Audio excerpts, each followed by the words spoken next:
وآله وأصحابه أجمعين أما بعد.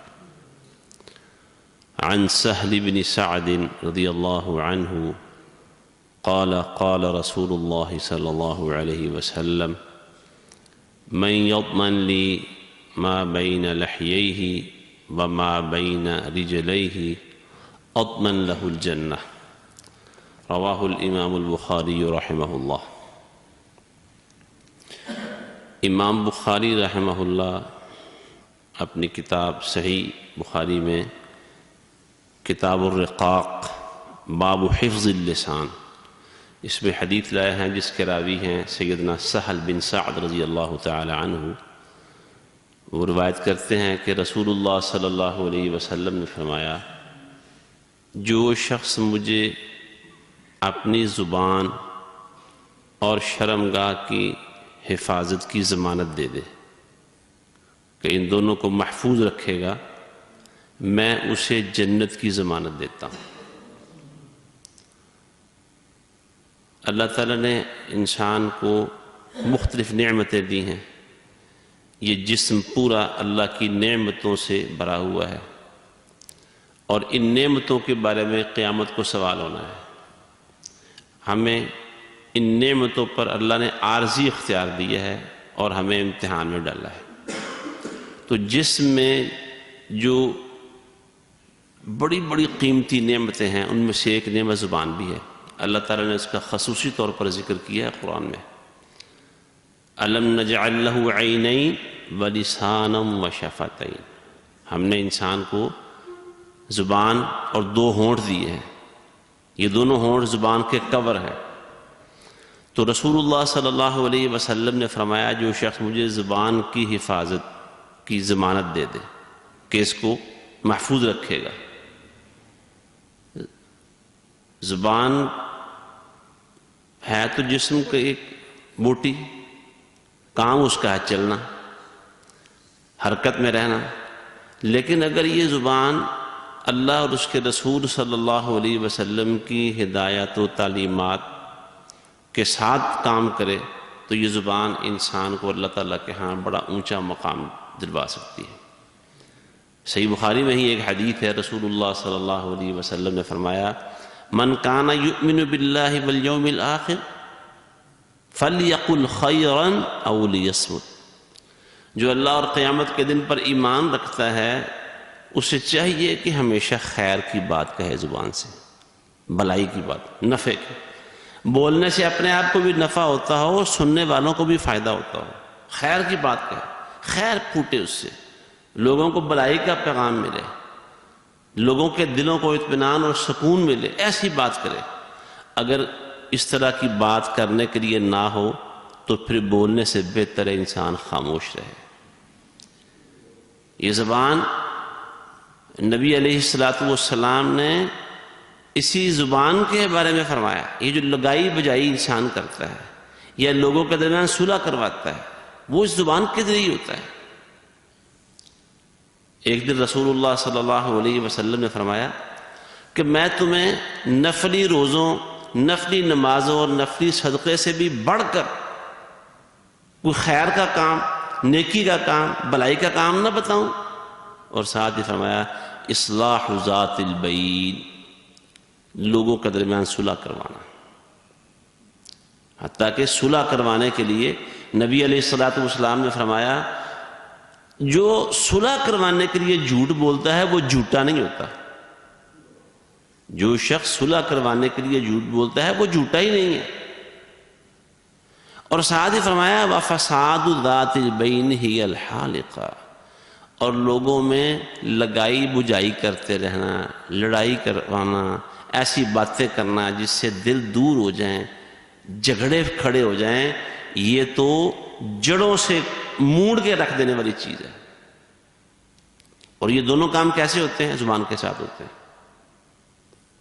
یعنی نفلی صدقے سے، نفلی نمازوں سے، نفلی روزے سے بھی افضل کام یہ ہے کہ انسان لوگوں کے درمیان صلح کروائے، ایسا ماحول پیدا کرے کہ دل جڑ جائیں، آپس میں مل جائیں، ایسی باتیں کرے جس سے لوگ قریب آ جائیں ایک دوسرے کے.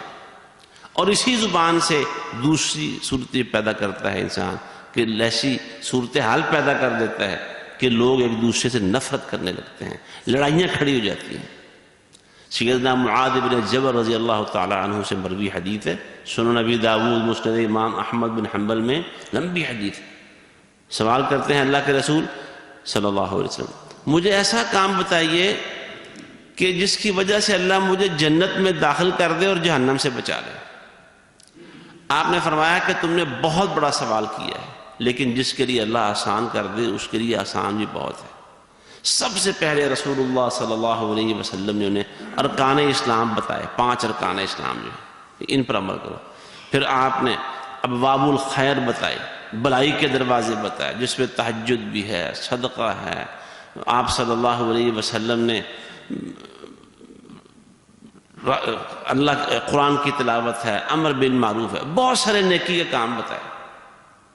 اور سب سے آخر میں آپ نے فرمایا کہ اے معاذ، الا ادلک بملاک ذلک کلہ، کیا تمہیں میں ایسی چیز نہ بتا دوں کہ اس کی وجہ سے تمہاری یہ سب چیزیں محفوظ ہیں اور اسی کی وجہ سے تمہاری یہ سب نیکیاں برباد ہو جائیں گی۔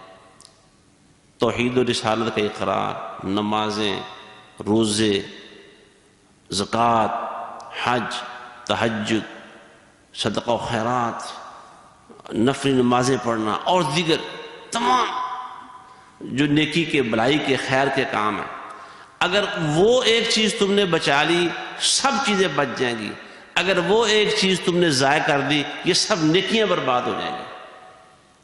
صحابی نے کہا بالکل اللہ کے رسول بتائیے۔ آپ صلی اللہ علیہ وسلم نے اپنی زبان کی طرف اشارہ کرتے ہوئے فرمایا کہ اس زبان کو کنٹرول میں رکھنا۔ صحابی حیران ہو گئے اور عرض کی اللہ کے رسول اِنَّا لَمُؤَاخَذُونَ بِمَا نَتَكَلَّمُ، یہ جو باتیں کرتے ہیں ان کا حساب ہوگا؟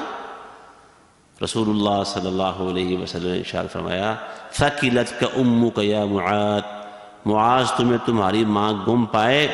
وَهَلْ يُكِبُّ النَّاسَ عَلَى وُجُوهِهِمْ أَوْ عَلَى مَنَاخِرِهِمْ إِلَّا حَصَائِدُ أَلْسِنَتِهِمْ، بہت سارے لوگوں کو قیامت والے دن ان کے چہروں یا ان کے نتنوں کے بال جہنم میں صرف اس وجہ سے ڈالا جائے گا کہ ان کی زبانوں کی کمائی ٹھیک نہیں تھی۔ زبان محفوظ، تہجد محفوظ، صدقہ و خیرات محفوظ، تلاوت قرآن محفوظ، امر بالمعروف نہی عن المنکر، سب کچھ بچا ہوا ہے۔ زبان محفوظ نہیں ہے تو تہجدیں بھی ضائع ہو گئی انسان کی، حج بھی برباد ہو گیا، زکوٰۃ اور روزے بھی سب تباہ ہو گئے اگر زبان محفوظ نہیں۔ آج ہماری اکثریت زبان کے معاملے میں بڑی غیر محتاط ہے، پرواہ نہیں ہے، سمجھتے ہیں کہ جو بات زبان پہ آ گئی نا وہ نکلنی چاہیے، بامبڑ مچا دیتے ہیں زبانوں کے ساتھ لوگ۔ حالانکہ اللہ تعالیٰ نے جہاں زبان کا ذکر کیا ہے وہاں 2 ہونٹوں کا بھی ذکر کیا ہے۔ یہ ہونٹ اللہ نے زبان کو لگام دینے کے لیے دی، بلکہ ایک روایت میں یہ ذکر بھی آیا ہے رسول اللہ صلی اللہ علیہ وسلم سے نجات کے لیے کوئی فارمولہ پوچھا گیا، آپ نے 3 چیزیں ارشاد فرمائیں، ان میں سے ایک چیز یہ تھی کہ اخرس لسانک، زبان کو ایسے کر لو جیسے منہ میں زبان ہے ہی نہیں ہے، تمہارے گونگے بن جاؤ، زبان ہے ہی نہیں، ایسے بات۔ تو زبان کی حفاظت۔ نمبر 2 شرمگاہ کی حفاظت، انسان پاک دامنی کی ضمانت دے دے رسول اللہ صلی اللہ علیہ وسلم کو۔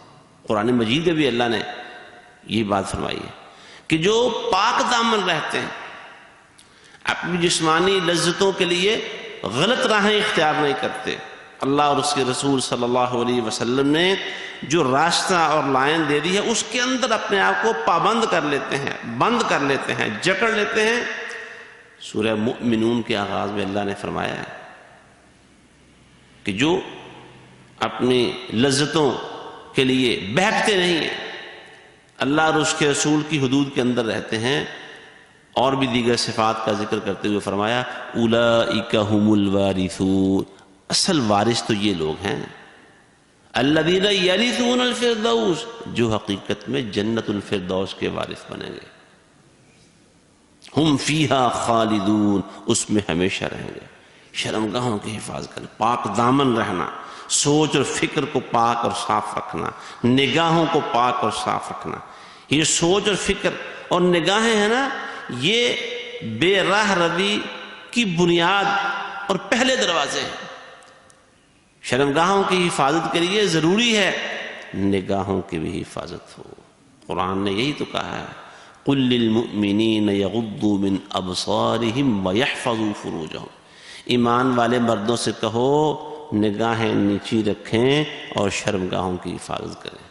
وَقُل لِّلْمُؤْمِنَاتِ يَغْضُضْنَ مِنْ أَبْصَارِهِنَّ وَيَحْفَظْنَ فُرُوجَهُنَّ، مومنہ بیویوں سے کہہ دیں کہ اپنی نگاہیں نیچی رکھیں، جھکا کے رکھیں اور شرمگاہوں کی حفاظت کریں۔ یہ جو انسان بہکتے بہکتے آخری حد کو پہنچتا ہے، اس کا آغاز انسان کی نظر سے ہوتا ہے۔ نظر تو شیطان کے زہریلے تیروں میں سے ایک تیر ہے۔ تو جو چیز انسان کو بہکنے کی طرف لے کے جاتی ہے، برائی کی طرف اور بدکاری کی طرف لے کے جاتی ہے، اس کا جو چور راستہ ہے وہ نگاہیں ہیں انسان کی، اس کی سوچ اور فکر ہے۔ پھر اس لیے اس بہکنے کی طرف جو راستہ جاتا ہے، اس راستے کے اوپر ایک دروازہ لگا دے اور پہرے بٹھا دے۔ تو جنت میں جانے کا وظیفہ، جنت میں جانے کا عمل، جنت میں جانے کے لیے جو رسول اللہ صلی اللہ علیہ وسلم نے اس حدیث میں نسخہ بتایا، وہ کیا ہے کہ جو شخص مجھے اپنی زبان اور اپنی شرمگاہ کی حفاظت کی ضمانت دے دے کہ وہ ان کو اپنے کنٹرول میں رکھے گا، لگام دے کے رکھے گا، قابو کر کے رکھے گا، میں اللہ کا رسول صلی اللہ علیہ وسلم، اور اللہ کے رسول کون ہے؟ وَمَا يَنطِقُ عَنِ الْهَوَىٰ إِنْ هُوَ إِلَّا وَحْيٌ يُوحَىٰ، جو بات کہتے ہیں اللہ کی مرضی اور اللہ کی وحی کے ساتھ کہتے ہیں، اپنی خواہش سے کچھ نہیں کہتے۔ وہ جن کی زبان کی سچائی کی رب نے قسمیں اٹھا لی ہیں، وہ فرماتے ہیں اضمن لہ الجنہ، میں اس شخص کو جنت کی ضمانت دیتا ہوں۔ تو اللہ ہمیں توفیق عطا فرمائے۔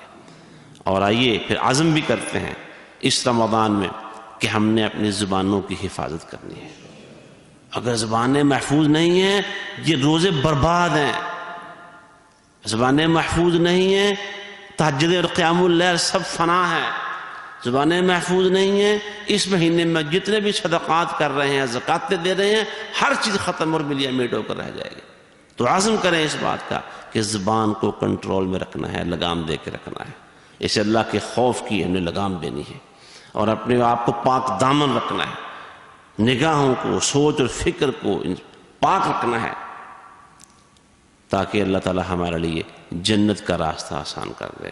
اللہ کے رسول نے ضمانت دی ہے، اور وہ ضمانت پکی ضمانت ہے، اور وہ ضمانت کسی دنیا کی ضمانتوں میں سے نہیں ہے جو غلط ثابت ہو جائے۔ اللہ سبحانہ و تعالی ہماری حفاظت فرمائے، ہمارے اعمال کی حفاظت فرمائے۔ اقول قولی ھذا واستغفر اللہ لی ولکم ولسائر المسلمین وآخر دعوانا ان الحمد للہ رب العالمین۔